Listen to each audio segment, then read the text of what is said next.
እንደ አውሮፓውያኑ አቆጣጠር በያዝነው ወር መጋቢት 2026 በይፋ የተፈረመው የአውሮፓ ህብረት አውስትራሊያ የነጻ ንግድ ስምምነት ከሁለቱ ወገኖች አልፎ በዓለም አቀፍ የንግድ ሥርዓት ላይ አዲስ አቅጣጫ ማመላከቱ ይነገራል። ይህ ስምምነት ከቀረጥ ነጻ ንግድ ባለፈ በጂኦፖለቲካዊ ፍላጎቶች ላይ የተመሠረተ ስትራቴጂያዊ ጥምረት መሆኑን ዘገባዎች ያመላክታሉ።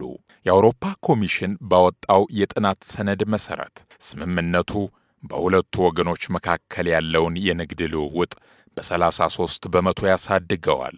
በተለይም የአውሮፓ ህብረት ወደ አውስትራሊያ የሚልካቸው ምርቶች ላይ የሚጣለውን 1 ቢሊዮን ዩሮ የሚጠጋ ዓመታዊ ታሪፍ በማስቀረት የአውሮፓን የሀገር ውስጥ ምርት በ4 ቢሊዮን ዩሮ ያሳድገዋል ተብሎ ይጠበቃል። እንደ ዓለም አቀፍ የኢነርጂ ኤጀንሲና የተባበሩት ሀገራት የአውሮፓ ኢኮኖሚክ ኮሚሽን ሪፖርቶች ከሆነ አውስትራሊያ ለአውሮፓ የአረንጓዴ ልማት ሽግግር ግብዓት ወሳኝ መሆኗን ይጠቅሳሉ። አውስትራሊያ ያሏት ሊቲየም፣ ኮባልትና ማንጋኒዝ ለአውሮፓ የኤሌክትሪክ መኪና ባትሪ ምርት ዋነኛ ግብዓቶች ናቸው። የቢዝነስ ተንታኞች እንደሚሉት ይህ ስምምነት አውሮፓ ከቻይና ያላትን የጥሬ ዕቃ ጥገኝነት ለመቀነስ የወሰደችው ትልቁ እርምጃ ነው። በፖለቲኮና በሌሎች የውጭ ጉዳይ ተንታኝ ድረገጾች ላይ የወጡ የባለሙያ ትንታኔዎች እንደሚያመላክቱት ይህ ስምምነት ለብሪታንያ ትልቅ ፖለቲካዊ ትምህርት ሰጥቷል። የብሪታንያ የንግድ ባለሙያዎች እንደሚገልጹት አውሮፓ ህብረት በገበያ ስፋቱ ተጠቅሞ ከአውስትራሊያ ያገኘው ጥቅም ብሪታንያ በተናጠል ተደራድራ ካገኘችው እጅግ የላቀ ነው።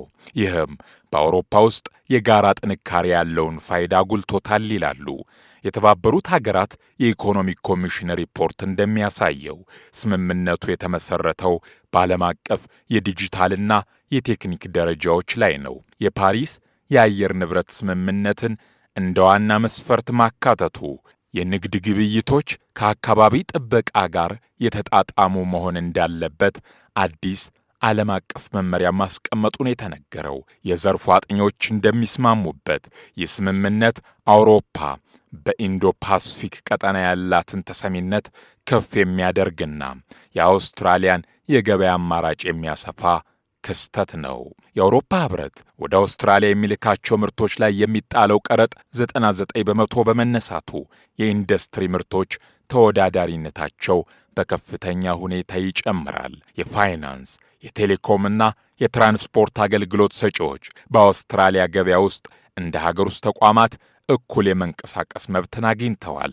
የአውሮፓ ኩባንያዎች በአውስትራሊያ ግዙፍ የመሠረተ ልማት ግንባታዎች ላይ በጨረታ የመሳተፍ ዕድል ማግኘታቸው ሌላኛው አዲስ የገቢ ምንጭ ስለመፍጠሩ ነው የሚነገረው። አውሮፓ ለኤሌክትሪክ መኪና ባትሪዎች ወሳኝ የሆኑትን ሊቲየምና ብርቅዬ ማዕድናት ከአውስትራሊያ በቅናሽ ዋጋ ለማግኘት የገባቸው ውል ከቻይና ያላትን ጥገኝነት ይቀንሰዋል። የዲጂታል ንግድና የተሽከርካሪ ደህንነት ደረጃዎች በዓለም አቀፍ መመሪያዎች ላይ የተመሠረቱ በመሆናቸው በንግድ ሂደቱ የሚፈጠሩ የቴክኒክ መሰናክሎችን ያስቀራል። የአውሮፓ ኮሚሽን ይፋ ያደረገው ሰነድ እንደሚያሳየው ይህ ስምምነት ተራ የንግድ ልውውጥ ሳይሆን በሁለቱ ወገኖች መካከል ያለውን የኢኮኖሚ ግንኙነት ወደ አዲስ ምዕራፍ የሚያሸጋግር ሁለንተናዊ አጋርነት ነው። ስምምነቱ የአውሮፓ ህብረትን የንግድ ፖሊሲ በተግባር የሚተረጉም ስለመሆኑም ተነግሮለታል።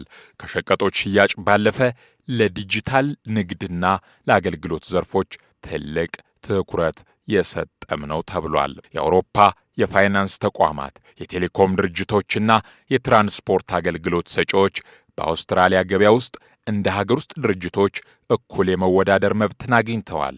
ይህም በተለይ በዲጂታል ንግድ ረገድ ግልጽ የሆኑ ደንቦችን የሚያስቀምጥ እንደሆነም ነው ባለሙያዎች የሚያነሱት። የዳታ ፍሰትን ማሳለጥ፣ የወረቀት አልባ ንግድን ማበረታታት እንዲሁም የሸማቾችን ግላዊ መረጃ ጥበቃን ያካትታል።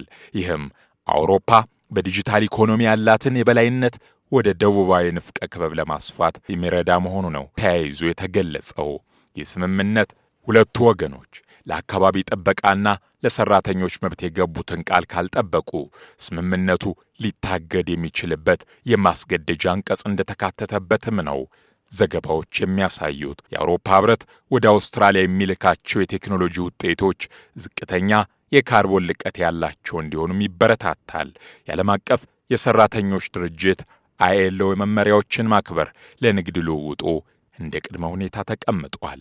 ከዚህ ቀደም የሚደረጉ የንግድ ስምምነቶች ግዙፍ ኮርፖሬሽኖችን ብቻ ተጠቃሚ ያደርጋሉ የሚል በርካታ ትችቶች ሲቀርብ የነበረ በመሆኑ ይህ ስምምነት ግን ለአነስተኛ ንግዶች የተለየ ምዕራፍ ስለመስጠቱም ተጠቅሷል። በዚህ ስምምነት ውስጥ ከተካተቱና የበርካቶችን ትኩረት ከሳቡት ውስጥ አውስትራሊያ ለመጀመሪያ ጊዜ የመንግስት ግዢ ጨረታዎቿን ለአውሮፓ ኩባንያዎች ክፍት ማድረጓ ነው። ይህም ማለት የአውሮፓ የግንባታ የኢነርጂና የቴክኖሎጂ ኩባንያዎች በአውስትራሊያ መንግስት በሚወጡ ግዙፍ የፕላንና የልማት ፕሮጀክቶች ላይ እንደ አገር በቀል ኩባንያዎች በጨረታ የመወዳደር ዕድል ይኖራቸዋል። ይህ ለአውሮፓ ኩባንያዎች በቢሊየን የሚቆጠር ዩሮ የሚያስገኝ አዲስ የገበያ አማራጭ ተደርጎም ቀርቧል። ስምምነቱ በአውሮፓ ህብረትና በአውስትራሊያ መካከል ያለውን የእሴት አጋርነትም የሚያጠናክር ስለመሆኑ ተገልጿል።